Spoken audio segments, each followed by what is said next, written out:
Halo, Assalamualaikum warahmatullahi wabarakatuh. Saya ingin membahas apakah bijak kita berhutang untuk investasi. Mas Arli, kalau menurut Mas Arli cocok nggak sama metodenya Robert Kiyosaki gitu ya? Yang mana dulu nih gitu?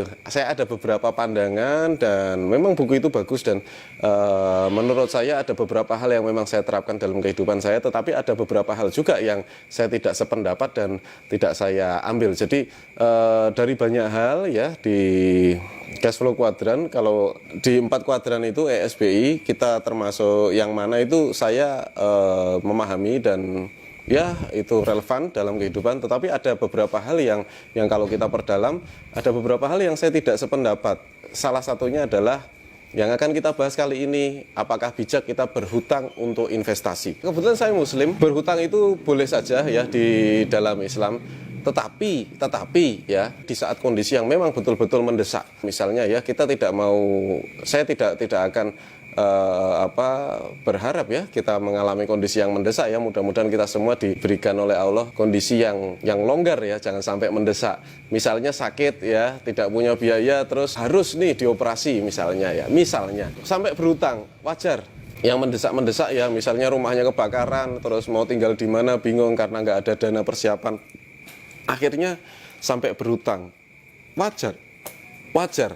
Tetapi yang terjadi sekarang, saking trennya kebiasaan hutang ini, sampai akhirnya orang ada yang berinvestasi tapi hutang gitu ya. Bagaimana ini gitu.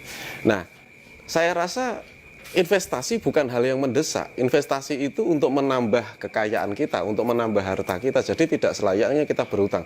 Meskipun kadang-kadang dari sisi perhitungan masuk ya, dihitung masuk ini segala macam. Ya ingat logikanya masuk dan semuanya masuk, tetapi saya tetap berprinsip bahwa investasi tidak harus berhutang. Kalau kita mau investasi ya kondisi keuangan kita cash flow-nya diperbaiki dulu ya, kemudian dari tabungan kita baru kita investasikan.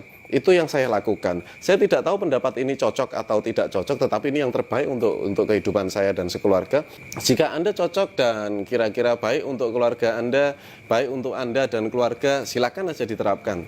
Ya, tetapi kalau tidak cocok ya tidak perlu Anda pikirkan. Nah, dari pengalaman saya pribadi, saya tidak berhutang untuk investasi ya. Bagaimana kalau hutang untuk rumah, bagaimana kalau hutang untuk kendaraan dan lain sebagainya. Itu pun hal yang saya hindari sejak tahun 2012 lalu. Sebelum 2012 saya semuanya serba berhutang gitu ya. Untuk punya kendaraan ya, untuk bisnis saya berhutang. Tetapi sejak November 2012 semuanya, bahkan mobil-mobil saya jualin semuanya, saya rela naik motor supaya saya tidak punya hutang. Nah, kenapa? Karena memang hutang itu sudah selayaknya dihindari gitu. Jangan sampai nanti umur kita habis kita masih punya hutang ya, naudzubillah. Semoga Allah Subhanahu wa taala memberi kita umur yang bermanfaat ya, dan saya memilih hidup tanpa hutang. Makanya itu betul-betul saya hindari. Ya mungkin kalau sangat-sangat terpaksa bisa, tetapi hutang bukan yang hutang riba tentunya ya, tapi hutang yang bukan riba. Wong utang personal saja saya menghindari, apalagi yang ada bunganya.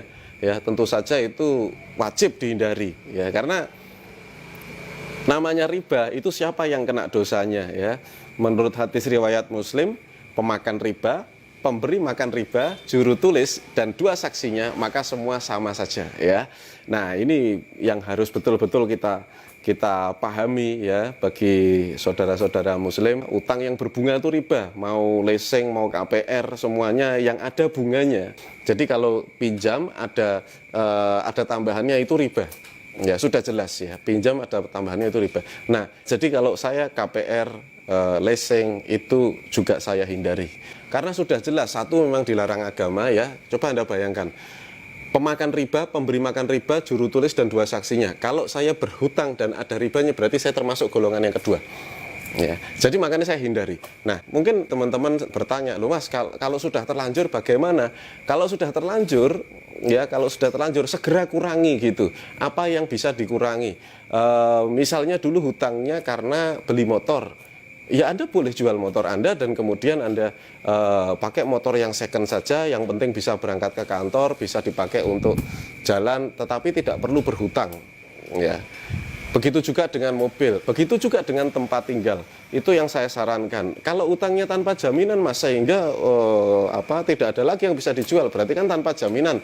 Anda bisa ikuti postingan-postingan saya bagaimana ceritanya teman-teman ini bisa lepas dari jeratan hutang. Tapi intinya pada hari ini saya memfokuskan pembahasan bahwa hutang untuk investasi menurut saya keliru. Jadi ajaran yang diberikan oleh Robert Kiyosaki, investasi itu sebaiknya kita menghitung lagi ya, kalau investasi yang masuk ya kita boleh berhutang untuk investasi, dan itu konsepnya adalah hutang baik, hutang buruk. Di dalam agama semua hutang ya itu harus dihindari ya, sebisa mungkin dihindari. Jangan sampai kita, bahkan Rasulullah juga berdoa dan memberikan doa pada kita yang artinya adalah berlindung dari hutang dan kesewenang-wenangan manusia ya. Jadi inilah yang perlu saya sampaikan pada Bapak Ibu, mengapa tidak semua yang diberikan oleh Robert Kiyosaki itu cocok untuk kita.